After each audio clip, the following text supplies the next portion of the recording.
inadequate technical capacity of the contractors.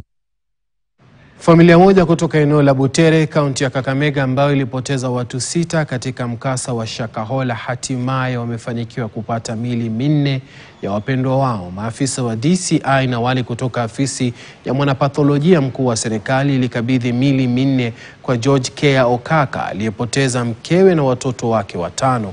Kulingana na Okaka, mkewe ilianza kufuatilia mafunzo ya mhubiri tata Paul Mackenzie tangu mwaka 2019 wakiwa mtaa wa Industrial Area jijini Nairobi, alikokuwa akifanya kibarua na hata kumlazimu kuhama mtaa mwingine hadi Makongeni ili kuwanusuru familia yake kutoka kwa mafundisho hayo potovu, ila hilo halikufua dafu.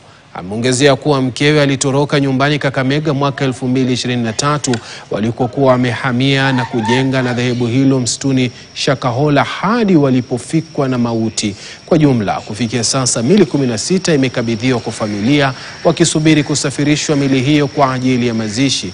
Mwanaharakati wa kutetea haki za binadamu kutoka shirika la Vocal Africa, Walid Sketi, ametoa wito kwa wafanyikazi waliopoteza wapendwa wao kujitokeza kutoa chembe za DNA kwa uchunguzi ili wakabidhiwe miili ya wapendwa wao.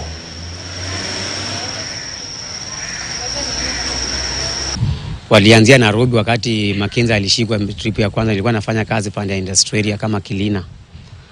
Sasa nilikuwa natoka kwa nyumba naenda kazi, naye ameshikana na wamama wa ploti wanampeleka kwa hiyo kanisa. Nikatoroka na bibi yangu na watoto mpaka nyumbani. Niliacha hiyo kazi, nilikuwa nimeajiriwa kila kitu kwa kuokoa familia yangu. Kukaa nyumbani, tukakaa na hiyo Januari, Februari, mwezi wa pili, akajaribu tena kutoroka mara ya kwanza mpaka Mumias.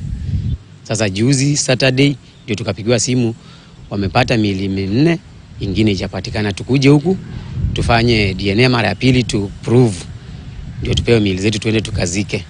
Miili imepatikana ni 4, watoto wangu 3 na bibi yangu. Ile miili ambayo iko hapa haijachukuliwa ni miili mingi sana. So far we have about 60 bodies ambazo DNA imematch.